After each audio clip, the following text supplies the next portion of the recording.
최근 사의를 표명한 진경준 검사장과 함께 김상헌 네이버 대표이사도 비슷한 시기 같은 주식에 투자한 것으로 확인되면서 구체적인 투자 방식의 윤곽이 드러나고 있습니다.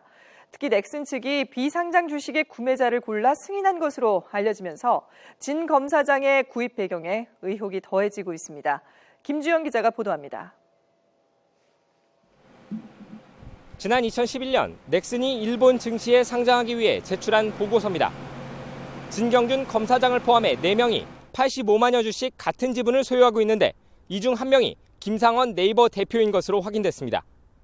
김 대표는 한 언론사와의 인터뷰에서 진 검사장과 같은 지난 2005년 지인 박모 씨의 권유를 받고 넥슨 지주회사의 비상장 주식을 한 주에 4만 원씩 만 주를 샀다고 밝혔습니다.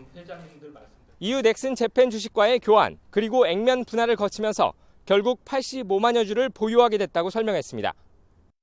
그리고 진 검사장과는 법조계 선후배로 알고 있지만 진 검사장의 주식 투자 사실은 알지 못했다고 덧붙였습니다. 친구들과 함께 주식을 샀다는 진 검사장의 해명과 맥을 달리하는 부분입니다.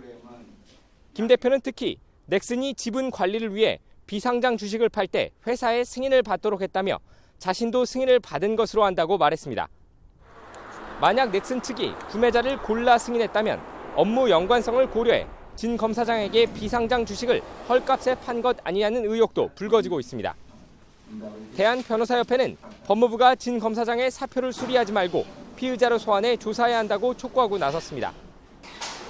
검사로서 부당한 압력을 넣었거나 수사 과정에서 취득한 정보를 이용했을 가능성이 있는 만큼 철저한 조사가 필요하다는 주장입니다.